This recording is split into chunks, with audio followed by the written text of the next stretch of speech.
Hello, people of the internet, and welcome to yet another FNaF 2 movie news video. Of course, earlier this morning, we got the first full-length trailer for the second Five Nights at Freddy's movie, releasing exclusively in theaters on December 5th. But then later that night, we also had an hour-long panel detailing the movie at San Diego Comic-Con with the filmmakers and the cast. So that is exactly what we're going to be talking about today. Brand new details on the cast members, brand new details on the movie itself, brief mentions of the third FNaF movie, and even, surprisingly, a security breach movie. There is a lot to dive into with this SDCC panel, but before we do that, after the trailer came out this morning, we got this brand new behind-the-scenes image of Josh Hutcherson, of course, who plays Mike, as well as director Emma Tammy. And as you can see, they're shooting a scene in the FNaF 2 office. You got the fan, you got the desk, you got the cameras. But I think the most interesting thing about this behind-the-scenes photo is the map just behind Emma, which looks to be a full-on blueprint for this FNaF 2 location. It looks like we have the entrance area up by the top. You can also spot the bridge that the characters pass over in the trailer. So of course, those big lines on either side that go into loops is actually going to be that log ride that we saw that for some reason is a part of this new pizzeria. And then lastly, for some very quick behind the scenes, we got another shot actually of the FNaF 2 office. This time, it's new addition to the FNaF universe, McKenna Grace, who plays a brand new character in the film. And she decided to recreate the Join Us for a Bite Burger King meme on the set of FNaF 2, which is absolutely crazy. But what's really crazy now is let's finally hop into all those SDCC reveals, and like I said earlier, there's a lot, so let's not waste any more time. The panel kicked off with Emma Tammy and Jason Blum taking the stage, and one of the first things that Emma talked about was her praising the collaboration that they had with Jim Henson's Creature Shop, saying we really wanted to make the animatronics feel and move as practically as possible versus the CG route, which is also incredible, but it just didn't feel right for the nostalgia that Freddys invokes. And we met with the Henson team and they totally got that. They obviously have been doing that for decades masterfully. And on top of that, they really recognized that Freddys had this huge fan base and that the designs from the game were really important. So they understood that the collaboration and bringing them to life in real life was like a crucial component that we really needed to get right and work with Scott on. Yeah, so it's been amazing. And in the second one, there's like more than 3 times as many animatronics than there were in the first movie. So it was epic. And the Henson team and Robert Bennett, who is our lead designer, just did an amazing job. Can't wait for you guys to see them. And you saw some of them just now, but there's even more.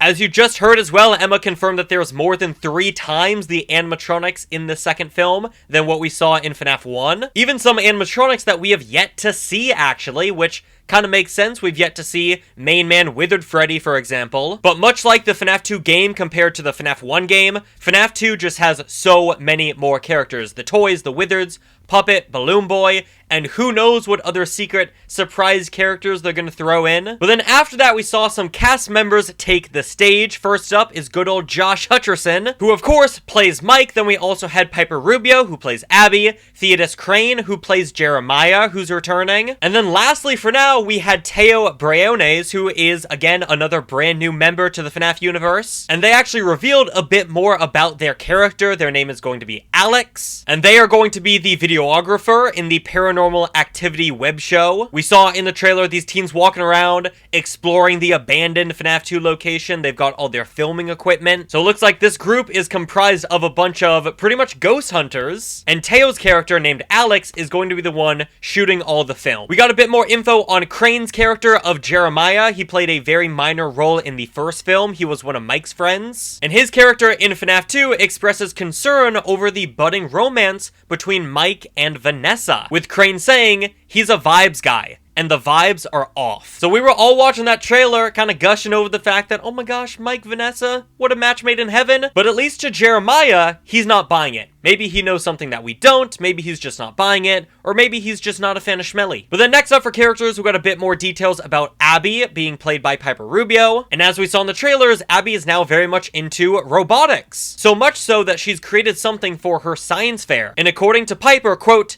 "It's a stand-in for her friends. She has no one to talk to about it, so she has to make it." We do see her build a Chica like miniature robot in the trailer, so I'd assume this is the project that she made for the science fair. And also, I'm just now realizing this quote might actually explain the Phas talker. You know, she has no one else to talk about these friends of hers that she doesn't have anymore. Maybe that's why she started talking to this Phas talker, and pretty soon, it's gonna be talking back to her. But now finally, getting to Josh's character of Mike, he says that Mike and Abby have been through a lot. Mike is just wanting to get back to somewhat of a normal life, and so he's trying to provide stability for Abby. He's trying to find his way in the world. He wants to have a calm, nice, normal life. But that just can't happen in the FNaF world. Yeah, that's my fault, sorry. Yeah, well, it's okay. We'll talk about that later. No, you know, it's, I think it's really just that. You know, I think that Mike is, in a way, trying to, he's got all this trauma and stuff that he's lived through in the first film, in that story, and he's, I think, just trying to fake it till you make it without fully working through all that stuff that happened. And then it happens to him again. So, I don't know, poor Mike. So Mike is very clearly kind of fed up. He is done with Freddy's at this point. He just wants to go back to living a normal life, which is actually something we hear Vanessa say in that trailer, you know, when they're on that date, when they're at the restaurant. She's like, oh, is this what it's like to be normal? So Mike is really trying to drag himself away from Freddy's, but of course, Freddy's is not going to let go of him that easy. So much so, I think in the trailer when we see him go, oh no, I think that's the exact moment he's like, God damn, ah shit. Here we go again. Josh did reveal that his favorite animatronic in the new movie is Mangle. He was very impressed with what Jim Henson's Creature Shop did with Mangle. And also, apparently, as he was teasing how much bigger the sequel is, he said that there's going to be multiple Freddy's franchise locations. Now, franchise locations is a term we heard at the beginning of the new trailer. When the group first shows up to Freddy's, and one guy's like, this isn't the Freddy's I remember. But then McKenna's character says, oh, you're thinking of the franchise locations.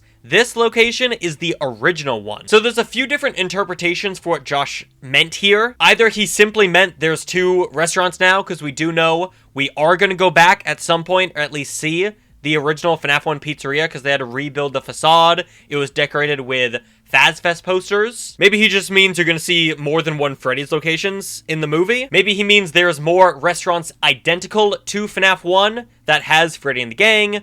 Or, I think the most exciting option is maybe he's teasing Fredbears. Seeing Fredbear and Spring Bonnie up on the big screen would really be incredible. I don't think we would get it in this movie, but maybe, just maybe, they're gonna tease a little bit of that in this film. But then again, we did also hear McKenna say that the FNaF 2 location is the original location, so maybe they're just gonna retcon Fredbear's Diner. I really don't know. I'd love to know your thoughts. Now, unfortunately, it didn't seem like Elizabeth Lail nor Matthew Lillard could make the panel. However, very nicely, we did get a video message from Matthew where he employed audiences to go out and support FNaF 2 when it comes out. In the video, he said, please go check it out, because if you check it out and it's a hit, they're going to make a 3rd movie, and then I get to kill Mike Schmidt. We're going to talk a bit more about FNaF 3 movie coming up pretty soon. Now, I'm going to assume that this was just Matthew joking around. Absolutely seems like the type of thing he'd say. I don't think he would just outright spoil the fact that Mike would die in the 3rd film. But then finally, for his video, Matthew introduced Skeet Ulrich, who has officially joined the cast. He came out on the stage to join the rest of the members, but unfortunately, he didn't reveal too much about who he's playing. Once and for all,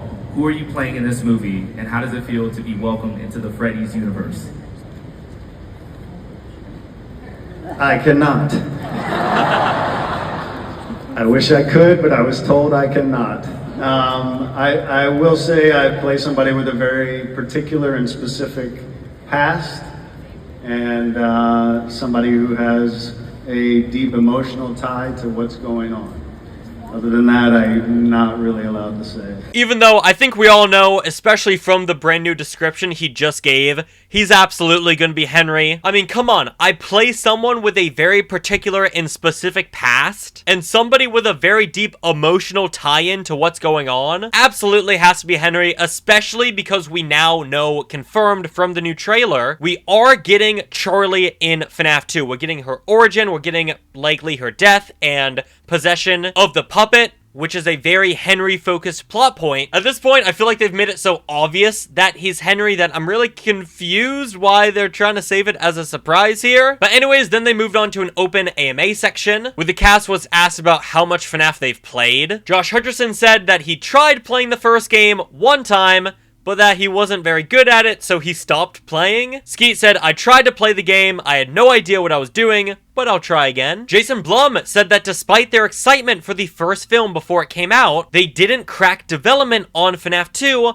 until they knew the original movie was a success. With Jason saying, quote, that's bad luck. I really encourage the creative partners, no matter how confident we are about the first movie, to start thinking of a second movie before the first one comes out, or else the first movie suffers. Which I don't really know if I'm buying this whole we weren't planning out a second movie until the first movie was a success thing, because Matthew Lillard was signed on for 3 movies. Scott said for years before the movie came out, his plan was always 3 movies. But I think interestingly of all about this topic is that someone asked Jason if they would make a security breach movie, with Blum answering by expressing his hope for a threequel, which is basically just a 3rd installment. I don't think they would skip to security breach at all for a 3rd movie. Maybe like the 3rd movie in a second trilogy if we're lucky, though Jason did talk about FNaF 3, saying if enough people go, we'd be very excited to make a Five Nights at Freddy's 3. I don't know if he's talking about FNaF 2 or FNaF 3, but of course people would go, Jason. And again, I just find it a bit funny how he's like, yeah, it'd be great to make a 3rd movie. Well, again, we've known that Matthew signed on for 3 movies. Scott wants to do at least 3 movies. And then lastly, for the AMA, we had Emma Tammy talk just a bit about the animatronics in this movie. She said that the stakes are much higher in FNaF 2 and that there's, quote, much more action with the animatronics, which is something we get a taste of in that new trailer with like Mangle on the car or Wizards in the office, right? Bonnie bursting in through the vent, Chica bursting into the office, you know, Mike has to put on his mask. But then finally, we move on to something very special, because to conclude the panel, they showed attendees the first clip of FNaF 2. Now, unfortunately, it doesn't look like the clip will be released publicly, though we do have statements and descriptions of what was shown. First up, for a brief description from Deadline, the clip featured Freddy Carter's character, one of the new actors in FNaF 2, who's an eerie security guard dude giving a tour to a group of young teens of the spooky animatronic characters in the pizza place, with Screen Rant providing a much more detailed description that reads, the video crew walks into the restaurant. Freddy Carter's character says, welcome to Freddy's. McKenna Grace's character asks if she can then record, with Carter's character, who again is the security guard, giving the group a tour, during which he said that the marionette that directed the animatronics was truly one of a kind. Quote, they never made another one. Then, there's a weird doll stuck to the wall. The camera pans past animatronics under clear tarps. They look brand new. Quote, Freddy, Bonnie, and Chica. McKenna Grace's character asks where Foxy is, with the guard responding saying that Foxy was involved in a failed take apart and put back together experiment. Grace's character hears a scary children's music box on the microphone. Quote, fair warning,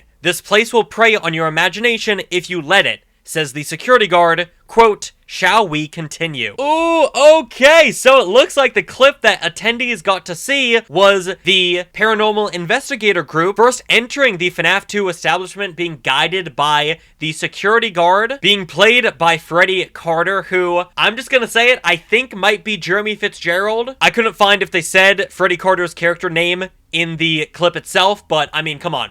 He's the night guard at the FNaF 2 location. I feel like it's pretty set in stone he's going to be Jeremy Fitzgerald. So he is willingly, interestingly enough, giving this paranormal investigator group of young teens a tour around FNaF 2. Again, a restaurant that's been abandoned for decades. He shows them the toy animatronics who are under the tarps. McKenna Grace asks, hey, what about Foxy? The security guard reveals, oh, Foxy? You mean the Mangle, pretty much. Explaining the whole take apart, put back together attraction. And then also briefly touching upon the Mangle, saying that they directed the animatronics and that they only made 1. A very interesting clip indeed. I'd love to know, what are your thoughts hearing this clip? Again, doesn't seem like it's going to be released. We might have to wait until the movie comes out in December to see this scene play out. But that is also going to do it for the entire San Diego Comic-Con panel. Thank you all so much for watching this video. I know it's probably going to be a very late upload, but I wanted to get this out as soon as possible. And then also very soon, we do need to do a full-on proper breakdown of the trailer. I'm probably going to get that out again as soon as possible. So smash the like button, hit the subscribe button. Thanks for watching, and I'll see you all on the flip side. Goodbye.